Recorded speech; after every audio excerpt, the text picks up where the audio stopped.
બીજામૃત પ્રાકૃતિક ખેતીનું એક આવશ્યક આદાન એટલે બીજામૃત. બીજામૃત બીજને રોગજન્યથી તો બચાવે છે, સાથે તેમની અંકુરિત ક્ષમતાને પણ વધારે છે. તો ચાલો બીજામૃત બનાવવાની રીત જોઈએ. સૌપ્રથમ દેશી ગાયનું છાણ 5 કિલો, દેશી ગાયનું ગૌમૂત્ર 5 લીટર, ચૂનો 50 ગ્રામ, ઝાડના થાળ પાસેની માટી 50 થી 100 ગ્રામ, પાણી 20 લીટર. બીજામૃત તૈયાર કરવા માટેની પદ્ધતિમાં જોઈએ તો 20 લીટર પાણીમાં આ બધી વસ્તુઓને ભેગી કરીને એક ડ્રમમાં નાખો. તેને બરાબર હલાવ્યા બાદ કંતાનની કોથળીથી 24 કલાક સુધી ઢાંકીને રાખો. તેમજ દિવસમાં 2 થી 3 વાર લાકડીની મદદથી ઘડિયાળના કાંટાની દિશામાં ધીમે ધીમે હલાવો. ત્યારબાદ બીજ ઉપર બીજામૃતને નાખીને માવજત કરવી. હવે તેને છાયામાં સુકાવ્યા બાદ તેને વાવણીમાં લઈ શકાય છે. બીજ માવજત કરેલા બિયારણો જલ્દીથી અને વધારે પ્રમાણમાં ઉગે છે. છોડ જમીનજન્ય રોગોથી બચી જાય છે, તેમજ ઝડપથી વૃદ્ધિ વિકાસ પામે છે અને પાનને બીજજન્ય અને કીટકજન્ય તેમજ અન્ય વિકારોથી રક્ષણ પૂરું પાડે છે. જીવામૃત પોષણ વ્યવસ્થાપનમાં ઉપયોગી એવું જીવામૃત એ પ્રાકૃતિક ખેતીનું અમૃત છે. ચાલો જાણીએ કે ગાયના છાણથી જીવામૃત કેવી રીતે બને છે. જીવામૃત બનાવવા માટે જરૂરી સામગ્રી જોઈએ તો સૌપ્રથમ સામગ્રી છે દેશી ગાયનું છાણ 10 કિલો, દેશી ગાયનું ગૌમૂત્ર 10 લીટર, દેશી ગોળ 1.5 કિલો, બેસનનો લોટ 1.5 કિલો, પાણી 180 લીટર, ઝાડના થાળ પાસેની માટી 1 મુઠ્ઠી એટલે કે 50 થી 100 ગ્રામ. જીવામૃત બનાવવાની રીત છે જીવામૃતની સામગ્રીને એક 200 લીટરનું બેરલ લો. તેને છાયામાં રાખીને તેમાં એક પાણીથી ભરી દો. તેમાં 10 લીટર દેશી ગાયનું ગૌમૂત્ર અને 10 કિલો ગોબર, 1.5 કિલો ગોળ, 1.5 કિલો બેસનનો લોટ અને એક મોટા વૃક્ષ નીચેની માટી 50 થી 100 ગ્રામ નાખો. માટીમાં રહેલા જીવાણુઓને કઠોળના લોટના રૂપમાં ખાવા માટે પ્રોટીન મળશે. તેનાથી તે હુષ્ટપુષ્ટ અને સ્વસ્થ રહેશે અને ગોળ નાખવાથી તેની સંખ્યા કેટલીય ગણી વધી જશે.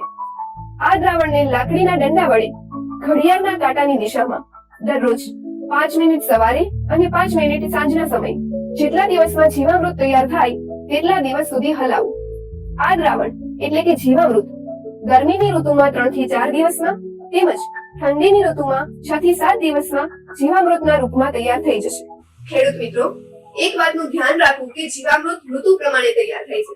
જીવામૃતને ઉપયોગમાં જોઈએ તો મહિનામાં 1 વખત અથવા 2 વખત જરૂરિયાત અનુસાર 200 એકર પ્રતિ લીટરના હિસાબથી સિંચાઈના પાણી સાથે આપો. ફળના વૃક્ષ પાસે બપોરના 12 વાગ્યે જે છાંયડો પડે છે તે છાંયડાની કિનારીએ ઉપર પ્રતિ વૃક્ષ 2 થી 5 લીટર જીવામૃત જમીન પર મહિનામાં 1 વખત અથવા 2 વખત ગોળાકારમાં નાખવાનું, જેનાથી માટી સ્વસ્થ બનશે અને તેનાથી પાક પણ તેટલો જ સારો મળશે. જીવામૃત આપતી વખતે જમીનમાં ભેજ હોવો ખૂબ જ જરૂરી છે. ઘન જીવામૃત ભેજવાળું, જેમાં આપણે સૌપ્રથમ જોઈશું દેશી ગાયનું સુકાયેલું છાણ 200 કિલો અને જીવામૃત 20 લીટર. ઘન જીવામૃત બનાવવાની નવી રીત જોઈએ તો સૌપ્રથમ ગાયના છાણનો 1.5 ફૂટ ઊંચો અને 3 ફૂટ પહોળો તેવો બેડ બનાવો. બેડ ઉપર 1 ફૂટના અંતરે 1.5 ઇંચના પાઇપ જેટલી પહોળાઈવાળો હોલ બનાવો. આ જ રીતે 1 ફૂટના અંતરે હોલ બનાવો. હવે સંપૂર્ણ રીતે તૈયાર થયા પછી જીવામૃત વડે તે હોલને ભરી દો. જીવામૃત આપમેળે બેડમાં પ્રસરી જશે. હવે બેડને 7 દિવસ માટે પડી રહેવા દો. 7 દિવસ પછી તેને પાવડા વડે ખાપી નાખો અને ફરી તે જ રીતના તેમાંથી બેડ બનાવો. આગળની જેમ તેમાં પણ ફૂટના અંતરે હોલ પાડો. આ હોલને જીવામૃતથી ભરી દો અને ફરી 7 દિવસ માટે રહેવા દો. 7 દિવસ પછી ઘન જીવામૃત તૈયાર થઈ જશે.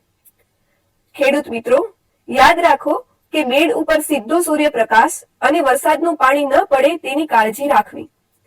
તૈયાર થયેલા ઘન જીવામૃતનો સીધો જ તમે ઉપયોગ કરી શકો છો અને જો તેનો સંગ્રહ કરવો હોય તો આકરા સૂર્યના તાપમાં સૂકવી રાખો અને પછી શણના કોથળામાં ભરીને સૂકી જગ્યામાં તમે તેનો સંગ્રહ કરી શકો છો. ઘન જીવામૃત જીવામૃતનું સુકાયેલું સ્વરૂપ જે વાવણી પહેલા જમીનમાં મેળવવામાં આવે છે. પ્રાકૃતિક ખેતીમાં બીજા પ્રકારનું ખાતર એટલે ઘનજીવામૃત. તો ચાલો આપણે ઘનજીવામૃત બનાવવાની રીત જોઈએ. ઘનજીવામૃત બનાવવા માટે સૌપ્રથમ સામગ્રીમાં જોઈએ તો દેશી ગાયનું છાણ 150 કિલો, ઝાડના થડ પાસેની માટી 50 થી 100 ગ્રામ, બેસન 2 કિલો, ગૌમૂત્ર જરૂરિયાત મુજબ. ઘનજીવામૃત બનાવવા માટે બધી સામગ્રીને સરખી રીતે પાવડાની મદદથી છાયડામાં ભેગી કરી લો. ત્યારબાદ તેને 48 કલાક એટલે કે 2 દિવસ સુધી આ મિશ્રણને શણના કોથળામાં ઢાંકીને રાખો. તેમાં આથો આવવાથી જીવાણુઓની સંખ્યા વધી જશે. 48 કલાક પછી આ મિશ્રણને સારી રીતે સૂકવી લેવું અને પછી ચારણીની મદદથી ચાળી લેવું. ઘનજીવામૃતને ઉપયોગમાં લેવા માટે 100 કિલો પ્રતિ એકર ઘનજીવામૃતને બીજ વાવતા પહેલા ખેતરમાં નાખી દેવું. 900 કિલો પ્રતિ એકર પુષ્પ અવસ્થા પહેલા આપવું તેમજ ઘનજીવામૃતનો ઉપયોગ 1 વર્ષ સુધી કરી શકાય છે. ઘનજીવામૃતના ફાયદા: સૂક્ષ્મજીવોની સંખ્યામાં વધારો થાય છે, માટી ફળદ્રુપ તેમજ પોચી થાય છે, માટીમાં ઓક્સિજનમાં વધારો અને વાયુનો સંચાર વધી છે, માટીની નરમાશમાં વધારો થાય છે, માટીમાં નાઇટ્રોજનની સ્થાપના કરે છે, ફોસ્ફરસ અને અન્ય તત્વોને ઉપલબ્ધ સ્વરૂપમાં પરિવર્તિત કરે છે.